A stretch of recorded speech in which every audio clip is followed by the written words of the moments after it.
We're going to take you live to Canberra, where Treasurer Jim Chalmers is speaking on the interim findings of the supermarket review. This is a perennial challenge in our economy and in our markets, and this interim report from Craig Emerson will help us address that. We've gone about this in a characteristically considered and methodical way. There's a lot of complexity here. We want to make sure that we get our competition policy settings right in our economy.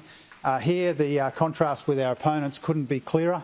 This morning, as I understand it, the Liberals and Nationals had a different view on competition policy between 6:46 in the morning and 6:47.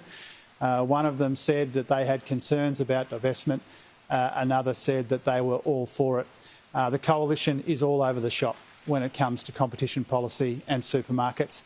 We saw that yet again today. They should clarify their position.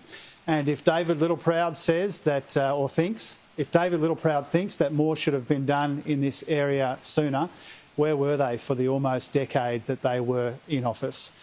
This is all about making the Food and Grocery Code stronger, more robust and fairer. It is about a fair go for farmers and families.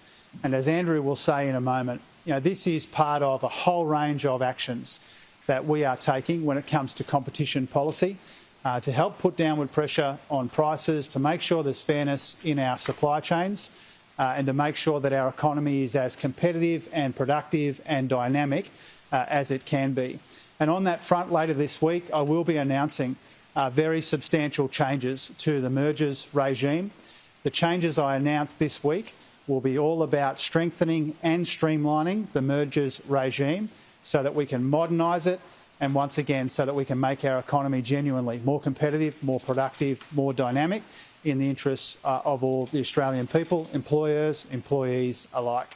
We're going to hear from Andrew, then happy to take your questions.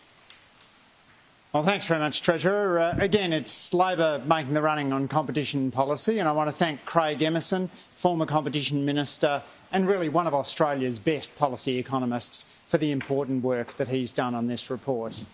We've heard frequently about the challenges that suppliers have in making complaints under the existing voluntary code. There really is a fear of retribution out there, and that's why Dr Emerson's report has recommended a mandatory code. This would have substantial penalties attached, and Dr Emerson will be working through, as he moves towards his final report, precisely what that would look like. But let's be clear, it's taken a Labor-initiated inquiry to recommend that the Food and Grocery Code of Conduct be made mandatory. For all of the bleating you hear from the National Party, when they were in Cabinet, the Cabinet decided to make the Food and Grocery Code a voluntary code. When they asked for a review in 2018, they decided to make it a voluntary code. The National Party are tigers in opposition, but kittens in the Cabinet.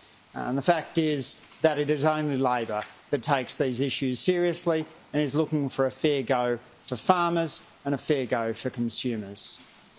This sits, as the Treasurer has said, alongside the mountain of work we're doing to make the economy more competitive. Last year, the Treasurer and I announced the Competition Task Force within Treasury, which has been working on the issue of mergers, which the Treasurer will speak about later this week, the issue of non-competes, which I spoke about last week, and improving competition in data and digital. We're revitalising national competition policy, inspired by the work done in the early 1990s under Fred Hilmer and Paul Keating, which put $5,000 a year into the pockets of the typical Australian household. We understand many of these challenges involve working with states and territories, and we're actively engaged in that.